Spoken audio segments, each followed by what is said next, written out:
Nama saya Stephanie Patricia, saya sudah bertugas sebagai jurnalis sejak kurang lebih awal tahun 2015 lalu. Dan tentunya sebagai seorang jurnalis, kita harus tetap profesional, harus tetap bertugas kemanapun dan kapanpun kita ditugaskan, termasuk juga di masa pandemi ini. Dimana kalau saya lihat teman-teman saya yang lain yang kerja kantoran mungkin bisa work from home, bisa bekerja dari rumah. Ya, kita sebagai jurnalis yang harus liputan ke lapangan, harus siaran di studio, tentunya tidak ada work from home ya buat kami para jurnalis. Ya tentunya dengan saya tetap ke lapangan di tengah pandemi ini ada kekhawatiran, ada rasa takut karena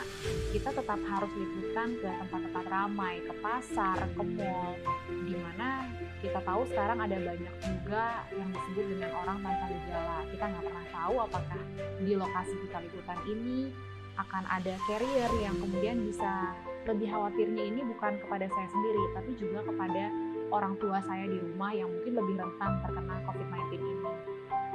Tapi ya seperti yang saya kemukakan sebelumnya,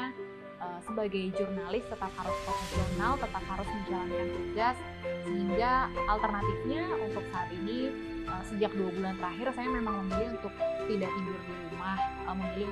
untuk sementara tinggal di tempat yang lebih dekat ke kantor, tentunya juga selain untuk mencegah adanya penyebaran kepada orang rumah, juga supaya meminimalisir pergerakan dengan menggunakan transportasi umum, karena sebelumnya rumah saya cukup jauh di Bekasi, kantor di Jakarta, biasanya menggunakan KRL. Tentunya sekarang KRL ini juga cukup rentan ya, ada cukup banyak ketika di rapid test pengguna KRL yang ternyata positif juga, jadi untuk mengurangi juga penggunaan transportasi umum. Ya, sebagai jurnalis juga, sebagai teman-teman media yang kita setiap hari berkontak dengan banyak orang, tentunya ada beberapa pengalaman yang membuat kami cukup khawatir. Salah satunya pada saat Menteri Perhubungan Budi Karya Sumadi divonis positif COVID-19, pada saat itu ada beberapa rekan-rekan istana yang cukup khawatir karena kurang lebih seminggu sebelum Menhub ini diumumkan positif itu kami sempat berkontak dengan beliau, sempat wawancara langsung, sehingga dari kantor pun untungnya waktu itu memberikan kami memaklumi dan menginstruksikan kami untuk melakukan tes kesehatan, dan puji Tuhannya waktu itu semua dalam kondisi sehat ya, tidak ada yang tertular atau tidak ada yang terindikasi untuk terkena COVID-19 ini. Ya, seperti itulah beberapa pengalaman yang kami alami, harus terus-menerus bertugas di lapangan, bahkan juga beberapa waktu lalu juga ada salah satu kameramen juga dari TV lain yang ternyata dia juga merupakan orang tanpa gejala. Ini yang sebenarnya saya khawatirkan, karena mungkin kita merasa sehat, tapi kita tidak tahu apakah kita justru menjadi carrier untuk orang rumah kita, untuk orang tua, atau bahkan mungkin rekan-rekan lain yang juga punya anak kecil di rumah yang lebih rentan terkena COVID-19.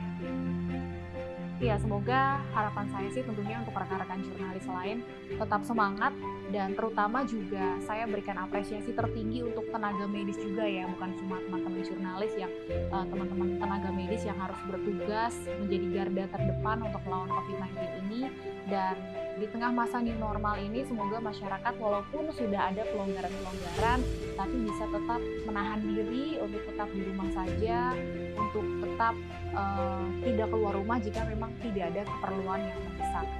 Ya, itu kira-kira yang ingin saya sharingkan. Semoga teman-teman jurnalis, teman-teman tenaga medis bisa tetap semangat menjalankan tugas di lapangan.